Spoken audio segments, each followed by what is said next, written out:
ఆగిర్క రేవంత్ రెడ్డిని తిట్టేది తప్పుడు పనులు చేయొద్దు, అబద్ధాలు ఆడొద్దు, మోసం చేయొద్దని ఎప్పుడు తిట్టేది. ఆయన అనేది దయన్నా నీ తిరుగుంటే నడవదే, పొద్దునోటి మాట్లాడాలి, సాయంత్రం ఒకటి మాట్లాడాలి, మాట్లాడితేనే రాజకీయాలలో పెరుగుతుంది. తినాలి, లంచాలు కూడా తినాలి. నీ తినకపోతే రాజకీయాలు నడవే నన్ను అనేది వారిని తిట్టేది. ఆ సుంటోడు అని చెప్పిందే కరెక్ట్ అనిపిస్తాను. ప్రజలు మోసపోయిండ్రు, ప్రజలు నమ్మిండ్రు. నేను ఒకటే మిమ్మల్ని అందరినీ రిక్వెస్ట్ చేస్తాను, అన్ని మోసం బోకర్ మాటలు. ఎంత బోకర్ మాటలు మాట్లాడుతాడో అంత హరిశన చెప్తాడు. ఆయన ఏమంటాడు, మళ్ళా 15th ఆగస్ట్ అంటాడు. నేను ఒకటే అంటున్నా, హరిశన్ ఏమన్నాడు, 15th ఆగస్ట్ రోజు నువ్వు చేస్తానంటే నేను రాజీనామా చేస్తా, చెయ్యకపోతే నువ్వు రాజీనామా చేస్తావనంటే తప్పించుకుంటాడు. ఆ మాట అంటలేడు. నువ్వు రాజీనామా చేయంటాడు కానీ ఆయన రాజీనామా చేస్తానంటలేడు. అంటే ఈ ఎన్నికలు అయిపోవాలి. ఈ లోపల పార్లమెంట్ ఎన్నికలు అయిపోతే, సర్పంచ్ ఎన్నికలు అయితే, ఎంపీటీసీ ఎన్నికలు అయిపోతే అప్పుడు చేసినా చేయకుండా నడుతుంది. 5 ఏళ్ళు నడిపించచ్చు అని. అంటే బోకల్ మాటలు. బుద్ధి చెప్పాలంటే ఈ పార్లమెంట్ ఎన్నికల్లో పట్టినే కాంగ్రెస్ పార్టీని ఓడగొడితేనే బుద్ధి వస్తుంది. దయచేసి నేను ఒకటే, కాంగ్రెస్ పార్టీకి ఓటేసిన వాళ్ళు ఉన్నారు, నేను వాళ్ళని కూడా రిక్వెస్ట్ చేస్తున్నా, బుద్ధి చెప్పండి.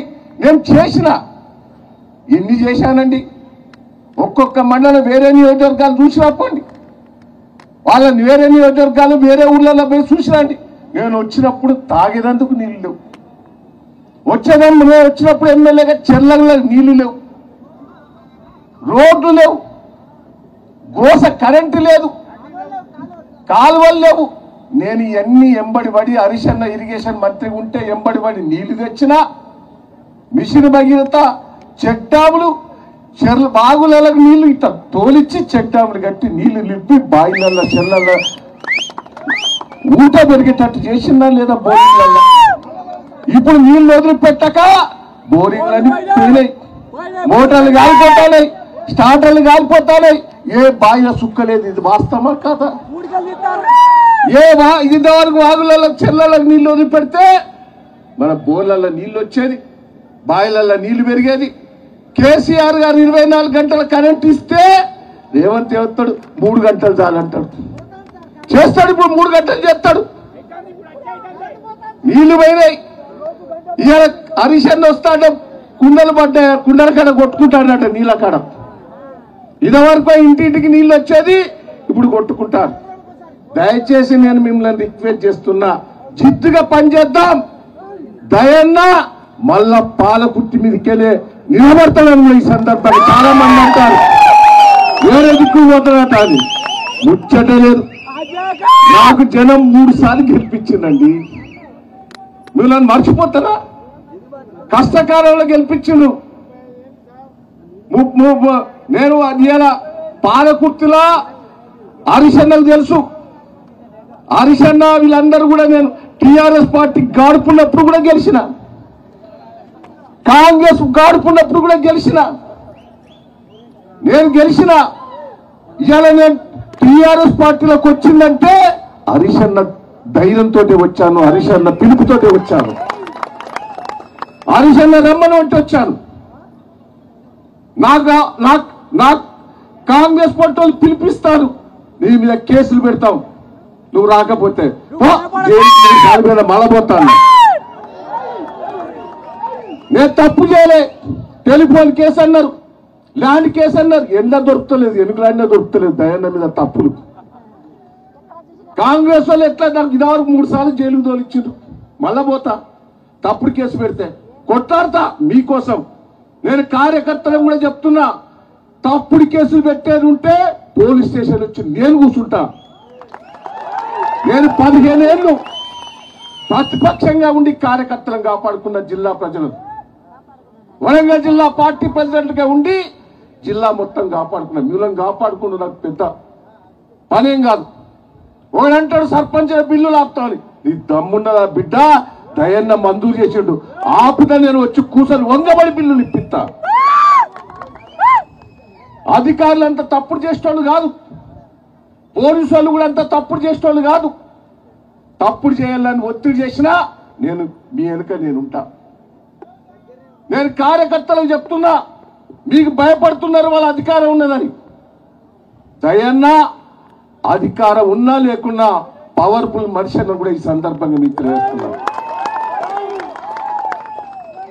నేను ఒకటే మిమ్మల్ని అందరినీ రిక్వెస్ట్ చేస్తున్నా, నాకు ఒక ధైర్యం, మీరు మీ ఊళ్ళలో మెజార్టీ తీసుకురండి, అదే నాకు ధైర్యం.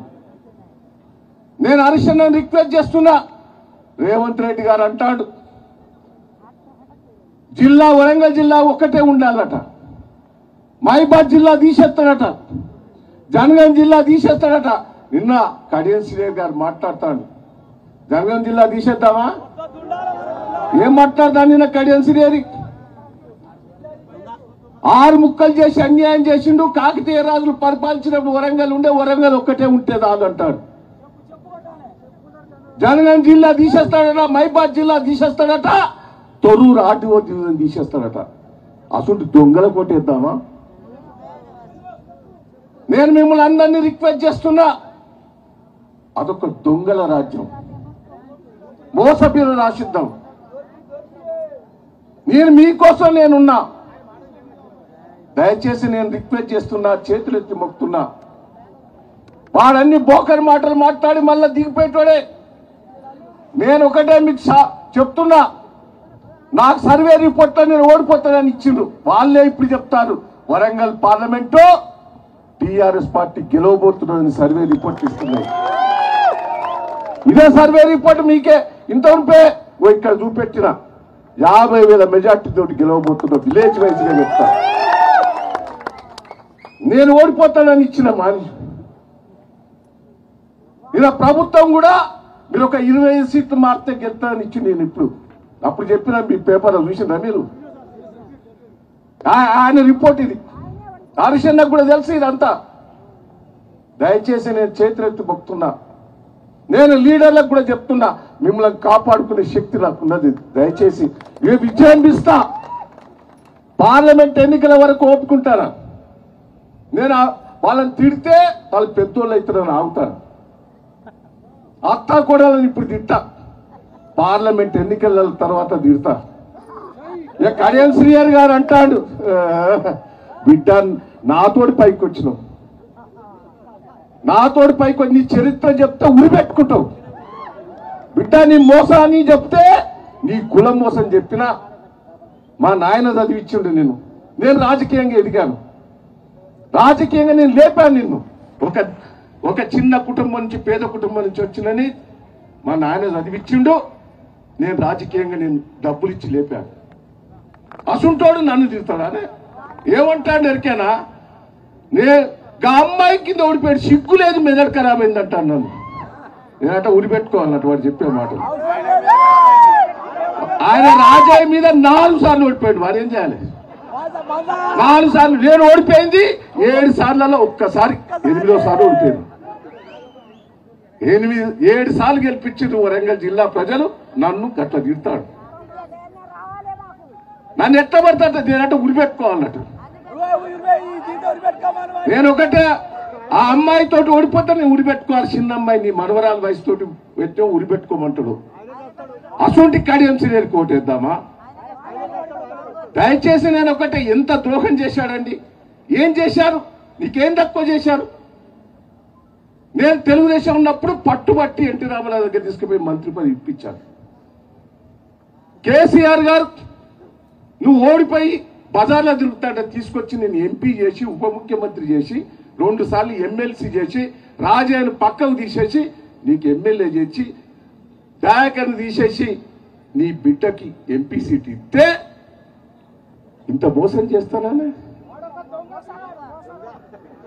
నేను ఒకటే మిమ్మల్ని అందరినీ రిక్వెస్ట్, అసలు మోసపోనికి ఇవాళ ప్రజలు ఏమంటారు దొరికేనా? నాకున్న సర్వేల కేసీఆర్ గారిని పోగొట్టుకున్నాం, తప్పు చేశాం. దయాన్ని పోగొట్టుకున్నాం, పాలకుర్తి ప్రజలు మళ్ళా రుణం తీసుకోవాలి. కడియం శ్రీహరి మీద పగ తీసుకోవాలనేది ఉన్నది, పగ తీసుకోవాలని ఉన్నది, కసి పెరిగింది. దయచేసి నేను మిమ్మల్ని అందరినీ రిక్వెస్ట్ చేస్తున్నా, మిమ్మల్ని కాపాడుకున్నందుకు నేనున్నా. కార్యకర్తలు ధైర్యపడకుంది. మీకు తెలుసు అధికార పార్టీ నేను ఎక్కడికన్నా ఆఫీసులో పోయి కూర్చుంటే నా జోలికి వస్తారా? పోలీస్ స్టేషన్ వచ్చి కూర్చుంటాం. ఉత్సపడని వల్ల కాంగ్రెస్ వాళ్ళు నేను ఇక చూడండి విజృంభిస్తా. కార్యకర్తల మీద ఇప్పుడు అక్రమ కేసులు పెడతారు, బెదిరిస్తారు. నేను ఓపిక పడతాను, నేను ఓపిక పడుతున్నా. ఎలక్షన్ల తర్వాత ఇలా పెద్ద వంగారికి వస్తా అంటే ఆడ ఎస్ఐ ఆటోలు ఇంతమంది ఎందుకు పోతాడో దింపుతాడట. బిడ్డని ఫోన్ చేసి తిట్టిన, సిఐ గారు రిక్వెస్ట్ చేసిన, ఇది పద్ధతి కాదని. అక్కడిక్కడ కేసులు పెడుతున్నారు. నేను పై ఆఫీసర్లు తీసుకుపోయి మీకు అండదండలు ఉంటా. నాకొక్కటే నీ కోరిక, నేను చేతులు ఎత్తి మొక్కుతున్నా. కార్యకర్తలు జిద్దుగా పనిచేయండి, మిమ్మల్ని కాపాడుకునేది నా బాధ్యత. నాకు హరీష్ అన్న ఉన్నాడు అండ. ఇలా వరంగల్ పార్లమెంట్ ఇన్ఛార్జ్ హరీష్ అన్న కాదు, కాకున్నా నా మీద అభిమానం కొద్దిగా వచ్చిందని కూడా ఈ సందర్భంగా మీకు తెలియజేస్తాను. నా మీద దయన్న మీద అభిమానం కొద్ది నేను పిలుపుతోటే వచ్చాడు. మెదక్ నుంచి 400 కిలోమీటర్ల